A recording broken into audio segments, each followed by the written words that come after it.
afternoon, everybody. My name is Steve Scranton. I am the Chief Investment Officer and Economist for Washington Trust Bank.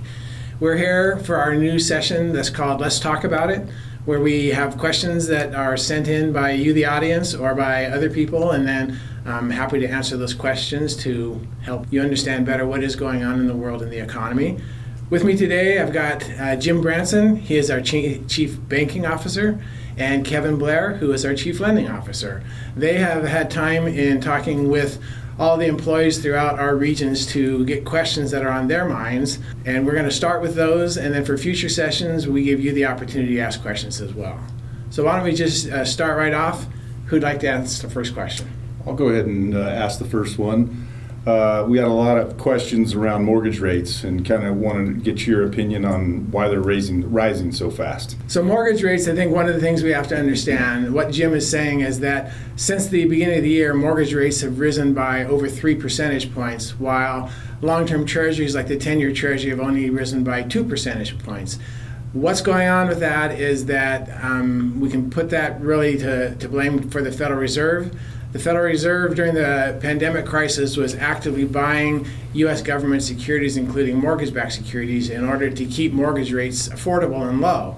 Well, now they're done with that, and as they're raising rates, they have indicated that they may start selling those mortgage-backed securities. So the mortgage-backed securities market is fearing a bunch of new supply coming from the Federal Reserve. They do like Wayne Gretzky talks about, go to where the puck's going to be, not where it is. And so they're pricing mortgage rates higher now, anticipating that's what the level will have to be in order to sell all those securities that the Federal Reserve is going to put back into the marketplace. So I think I would just tell you, be ready. You might see 7% mortgage rates at least for a period of time. Great, thank you. So Steve, a lot of our customers, the word inflation's in the news, and so a lot of people are asking, how's the U.S. economy doing, and more specifically, how is it in Washington, Oregon, and Idaho? Well, I think I would tell you first for Washington, Oregon, and Idaho, if you look back over the last decade, over the last 10 years, our three economies have consistently done better than the U.S. economy. Washington has been the strongest, followed by Idaho, and then followed by Oregon. I think, though, that what I would tell you is, and many of you may want to plug your ears right now, but I think that given the actions from the Federal Reserve, they have put us on a path towards the U.S. economy moving towards a recession by the end, sometime between now and the end of next year. If the U.S. economy goes into recession, 3 states that we have a footprint in will also experience recession. It may be later before we go into the recession, but our economies are not immune to the recession. Another question, maybe a follow-up on that. You've talked about the Fed, but what about global issues like the war in Ukraine or tensions with China? How do you see those have an effect on the economy here as we move into 2023? Yeah, I think what we need to understand, it is a global economy. Even though the U.S. isn't as dependent on some exports as other countries, but the main issue has been the whole inflation problem. That was a global problem, and we've had the supply chain disruption globally. What we've got now going on, especially for Europe, with the Russia-Ukraine situation, their economy was far more dependent on energy supplies from Russia. Their economy is already heading towards a recession. I think we're going to see similarly, China's economy is clearly slowing, maybe not actually going into recession, but slowing dramatically, and that's going to affect the U.S. So what happens in the global economy ultimately affects the U.S. because we derive some of our economic growth from exports, and when those countries aren't buying, our sales slow and our economy slows. And the geopolitical risk is a real risk we have to pay attention to, because if you actually get into some type of a war situation more severe than the Russia-Ukraine conflict now, that could flow over to the U.S., especially as it relates to Taiwan or somewhere like that. Yeah, and speaking about recession, I'd love to hear your opinion on kind of what type of recession you feel like we're going to have, and in your opinion, do you think we're going to look at having another housing crisis like we did the last go around in 08-09? So I'll answer it backwards. I don't think that we'll have an 08-09 housing crisis, because the biggest difference is the big run-up in home prices this time was really based on fundamental supply and demand. We had the millennial generation come of age. They want to buy houses. They're the biggest generation in history, and we don't have enough housing supply. So I think that these were buyers. These weren't people buying houses to flip them or to rent them. And in the financial crisis with 2008, 2009, lending standards were also far, far looser. You could qualify for a loan with no down payment, poor credit history, the whole thing.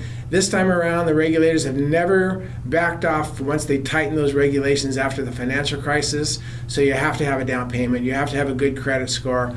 All of that. I think that this will be more of a case of what I've told people, the housing market is going to be more like your tire having a slow, steady leak as prices come down, rather than a blowout where they just collapse. For the U.S. recession, I don't have a crystal ball, but what I would tell you is right now, everything that I see is not a crisis-based recession like the financial crisis or the pandemic crisis. This is a more of a traditional consumers pulling back on purchasing, businesses now getting too much supply. So I think that it's shaping up right now to be a classic inventory recession where businesses first will start cutting prices. If that doesn't work, they start cutting hours. If that still doesn't help, then they start cutting jobs.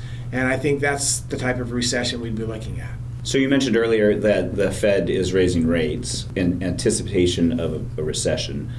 So what can consumers and businesses be doing right now to prepare for a recession? The biggest thing I've said for the last several years, and I think it applies whether we're heading towards a recession or before then, most businesses have a disaster recovery plan for environmental disaster, whether it's a flood, a hurricane, a volcano blowing, something like that. They've got a plan, and if that disaster happens, they stay objective, they follow the plan, they get back up and running. I would say both businesses and consumers need to have a disaster recovery plan for a recession because it's a naturally recurring economic disaster. So you take the same approach as what we've seen recently with the hurricanes, that when you see a hurricane coming towards you, you start getting ready for it. And I think that even if we're heading towards a recession, it's not right away. It's going to be into next year. I think each business has to determine what does that mean. Do I have more cash on hand or other strategies? Same for the consumers. Because the bottom line is what we see for any recession is those who prepare for the recession, they're ready for the recession, they're the strong who will survive through the recession. And the natural process of recession is kind of this cleansing process for the economy where we wash out the poorly managed companies, things like that. So we get rid of essentially the dead wood for the economy. And then we have a stronger base to grow from going forward. And that didn't happen for the last two recessions, the financial crisis and the pandemic crisis, because both the Federal Reserve and the government intervened and prevented it from fully cleaning out the excesses. Again, if this is a traditional inventory type of recession, my hope would be that they let the process play out so that way we have a stronger base to grow from going forward. Another interesting topic for me is around labor and the shortage. In your opinion, how do we go about solving the situation we're in? It's just such an amazing problem right now for businesses that we've got job openings, we don't have enough labor. I think there's a couple things. One is what the Federal Reserve is doing. I think part of their intent, even though they'll never say it publicly, they want to raise rates enough that it causes enough pain for people to be pulling back, that we start having layoffs and get the unemployment rate back up towards 5%, maybe 5.5%, so that we don't have all these job openings and not enough people to fill it. The more fundamental issue with the labor supply problem, I believe, is that we have to change the mentality of America with their view towards the blue-collar jobs, because that's where most of the major labor shortages are. And for some reason, over the last 20 to 30 years, we've developed this belief that a blue-collar job is not a successful job. And I think really, if you look into it and you see that if your kids love working with their hands, they have an aptitude for something like that, rather than going to a four-year college, you go to a two-year college or a trade school, you become an apprentice, you become a journeyman, and you're making six-figure numbers. And yet a lot of parents, I think, and students and guidance counselors still think that a blue-collar job is a low-paying job. So I think we really have to change that attitude so that we're looking for where's the need and what's the love of what somebody wants to do versus telling them, no, you have to do this and figure it out once you've got your degree. And I think that's going to be a much longer process. Well, with all the volatility in the stock market and with rising rates, Jim and I want to know if we should sell our investments and put it into cash. that is probably the classic thing that people want to do is immediately, oh my gosh, what I just simply say to people there is that your investments were designed for long-term goals, because if you have short-term goals, you shouldn't be in the stock market. You should have goals that are 5 years or longer. And if those goals haven't changed, then the real problem with trying to go to cash is that you have to be right twice. First, you have to be right of knowing when to go to cash, because typically the right time to go to cash is when the stock market is booming and you think there's no problems. And usually what happens is people watch the market fall dramatically and then they go to cash. And the problem is, especially for a longer term portfolio, that means they just triggered huge capital gains because they sold their whole portfolio. And then you got to be right to figure out when it seems the worst is probably the time to say now is the time to get back into the market. But classically what we see is people wait for confirmation that the market's rising.